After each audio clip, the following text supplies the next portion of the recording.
Cinema industry అంటేనే ఎప్పుడెలా ఉంటుందో చెప్పలేని మాయా ప్రపంచం. ఒకప్పుడు కెమెరాల వెలుగు జిలుగులు, అభిమానుల కేరింతల మధ్య బతికిన ఒక నటుడు నేడు లాస్ ఏంజల్స్ వీధుల్లో ఆకలి తీర్చుకోవడానికి యాచించాల్సిన పరిస్థితి రావడం నిజంగా విషాదకరం.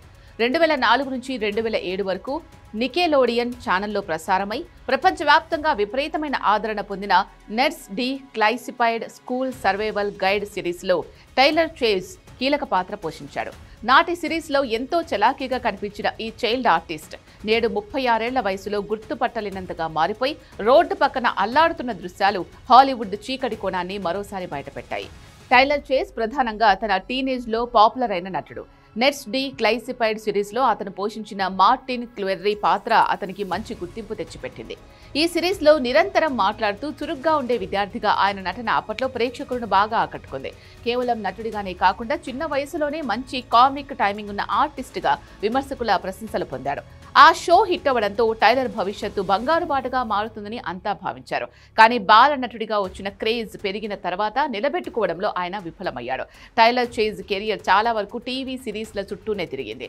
ఆయన major hit Ned's Declassified అయినప్పటికీ అంతకుముందు ఆ తర్వాత కొన్ని చిన్న ప్రాజెక్టులలో కనిపించాడు. సెవెంత్ హెవెన్, జోయే 101 వంటి పాపులర్ షోలలో గెస్ట్ రోల్స్ చేశాడు. అయితే సినిమాల విషయానికి వస్తే ఆయనకు పెద్దగా అవకాశాలు రాలేదు. ది స్టెప్ షో వంటి కొన్ని టీవీ ప్రాజెక్టులలో కనిపించినా అవేవి ఆయనకు స్టార్ హోదాను తెచ్చిపెట్టలేకపోయాయి.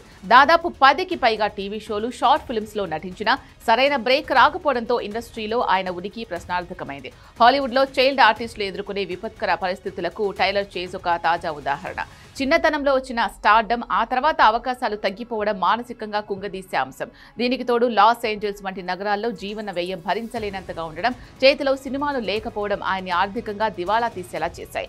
చాలా మంది మాజీ చైల్డ్ ఆర్టిస్టులు డిప్రెషన్, వ్యసనాల బారిన పడినట్టే టైలర్ కూడా సరైన గైడెన్స్ లేక ఆర్థిక ఇబ్బందులతో పోరాడుతూ ఇలా వీధుల పాలయ్యారని విశ్లేషకులు భావిస్తున్నారు. గ్లామర్ ప్రపంచం వెనుక ఉన్న చేదు నిజానికి ఇది నిలువుటద్దం.